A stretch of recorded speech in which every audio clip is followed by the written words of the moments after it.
What if the next time you woke up, everything you knew was gone in a flash? This isn't science fiction. This is the moment everything changes. A nuclear explosion begins with light, so bright it can blind you at a distance, heat that vaporizes matter, and a shockwave powerful enough to level entire neighborhoods. But death in the first seconds isn't the whole story, because when the fire and shock fade, something invisible begins to rain down. This is called fallout, tiny radioactive particles riding air currents spreading far from ground zero. Fallout isn't a movie effect, it's real physics.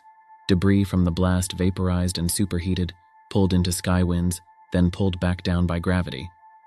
At this moment, seconds into the crisis, your survival isn't about courage, it's about where you are. The smartest move is the simplest. Get inside, right now. Your best shield. Dense mass between you and the outside. Thick concrete and earth block radiation better than thin walls and glass.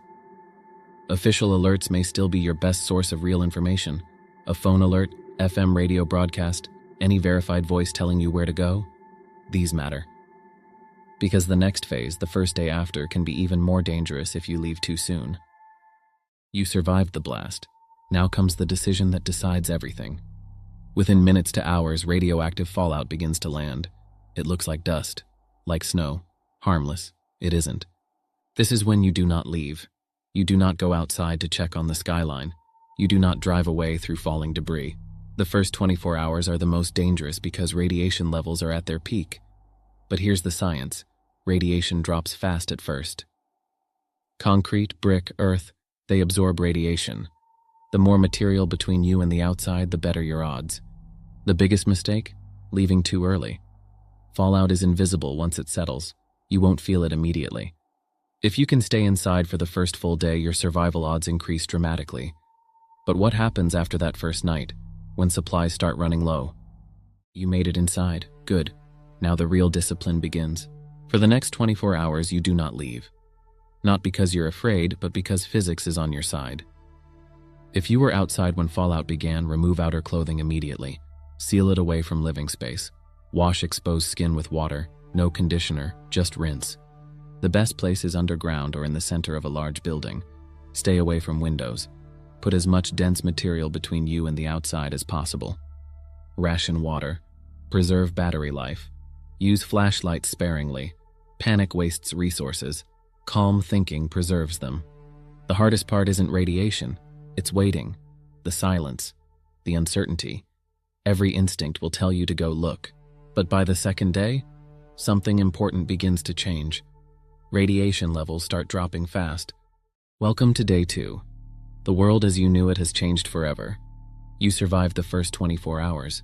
The most dangerous window has passed, but that doesn't mean it's safe.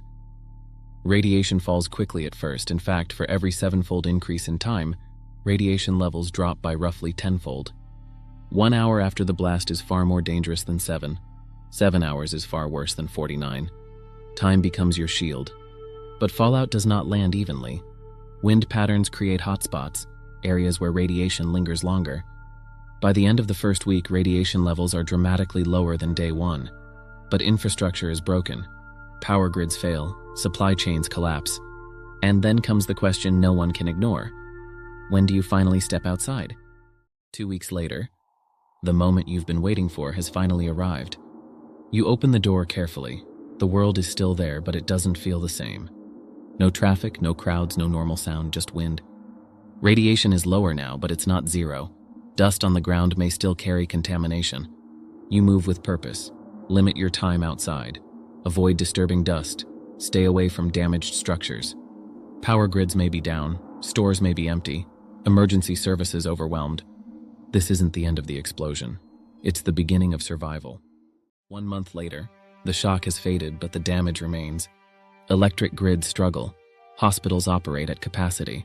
Clean water becomes a priority. Radiation exposure isn't always immediate. Some symptoms take days, others take weeks. Burns, illness, long-term monitoring. Certain areas remain restricted. Cleanup crews measure contamination block by block. Communities shift, some relocate, others stay and rebuild. The hardest part isn't always physical. It's the silence, the loss of normal. And then comes the question that defines the future. Can a city truly recover? Years pass, cities don't disappear overnight. Contaminated zones are measured, cleaned, reopened slowly.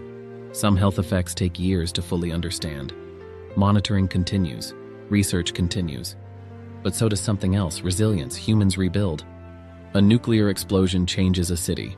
It changes lives. But it does not erase humanity. We endure.